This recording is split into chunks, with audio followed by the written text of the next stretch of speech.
오늘 함께 읽을 성경 말씀은 히브리서 9장 23절에서 28절 말씀입니다.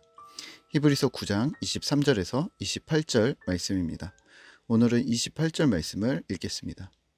이와 같이 그리스도도 많은 사람의 죄를 담당하시려고 단번에 들으신 바 되셨고 구원에 이르게 하기 위하여 죄와 상관없이 자기를 바라는 자들에게 두 번째 나타나시리라. 아멘. 오늘 함께 생각할 주제는 비교 불가입니다. 아주 쉬운 질문을 하나 드릴까요? 요즘 여름 바캉스 시즌인데요. 누군가가 여러분들에게 선물을 준다면 이 둘 중에 어떤 것을 선택하실까요? 첫 번째는 바닷가 앞에 전망 좋은 콘도의 1일 이용권입니다. 또 하나는 두 번째는 같은 장소에 30년 이용권입니다. 전제는 당신이 치를 값은 없습니다. 그러면 어떤 것을 선택하실까요? 당연히 가든 안 가든 두 번째가 아닐까요? 둘은 차이가 분명합니다. 1일 이용권은 오늘이 지나면 내일 다시 값을 치러야 합니다. 너무 좋은 장소이긴 하지만 예를 들어 하루 10만 원이라고 친다면 계속 10만 원의 비용을 지불해야 하는 거죠. 반대로 평생 이용권은 값을 한 번만 치르면 됩니다. 대신 값이 엄청나게 비쌉니다. 몇 천만 원일지 혹은 몇 억일지 잘 모르겠지만 30년 무제한 이용권, 거의 평생 이용권이죠. 이걸 내 돈을 줘야 한다면 우리는 형편상 구입할 수 없을 테지만 아주 부유하신 누군가가 우리에게 선물로 주신다면 마다할 이유가 없습니다. 오늘 히브리서가 설명하는 속죄와 대제사장의 역할이 이와 같습니다.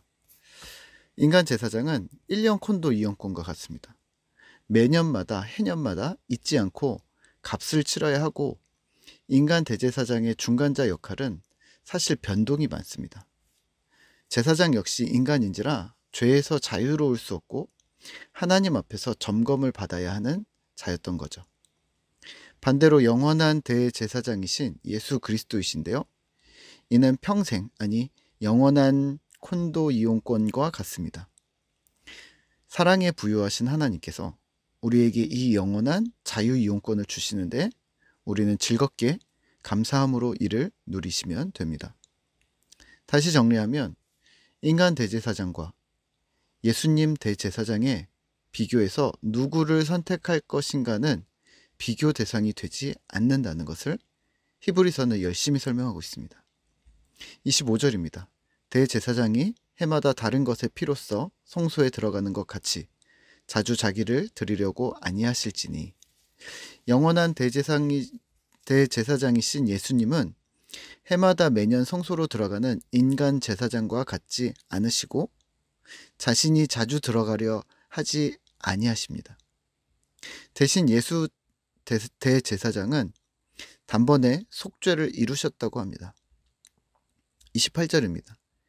이와 같이 그리스도도 많은 사람의 죄를 담당하시려고 단번에 들으신 바 되셨고 구원에 이르게 하기 위하여 죄와 상관없이 자기를 바라는 자들에게 두 번째 나타나시리라. 아멘.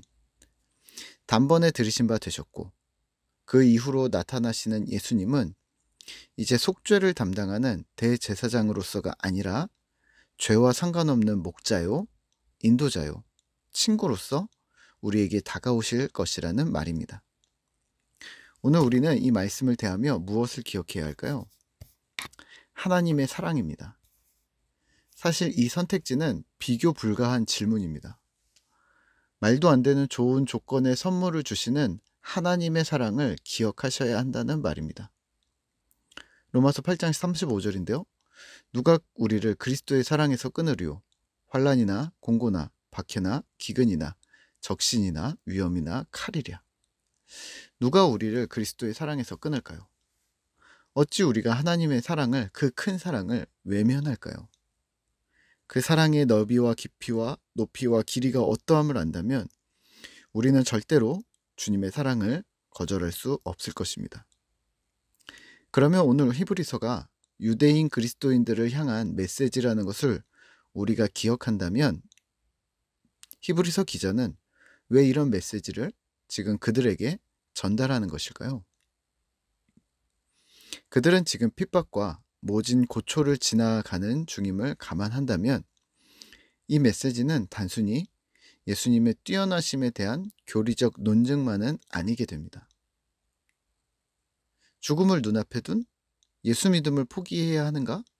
생명과 재산, 일신의 위협, 또 가족들의 위협을 받고 있는 상황에 이 예수가 영원하신 대제사장이 되신다는 메시지는 그들에게 격려와 위로를 주었을 것입니다.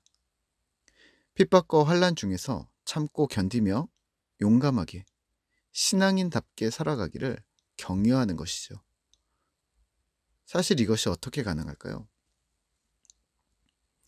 사실 우리는 물리적 핍박을 경험해 본 적이 없어서 완벽히 그 당시의 상황을 이해할 수는 없습니다만, 현실의 답이 보이지 않는 히브리 그리스도인들에게 절실하게 와닿는 대제사장, 또 영원한 속죄, 그리고 주께서 영원히 우리의 왕이 되실 것이라는 사실로 이들은 격려를 받았을 겁니다. 우리가 살아도 죽어도 여전히 하나님께서 왕이시라는 사실인 것이죠. 오늘 우리는 이 비교 불가한 하나님의 사랑을 어떻게 기억해야 할까요? 부유하시고 풍성하신 하나님을 기억하시죠. 하나님께서는 우리에게 후이되어 누르고 흔들어 넘치도록 하실 주의 사랑을 기억하며 주님께 올인하시죠.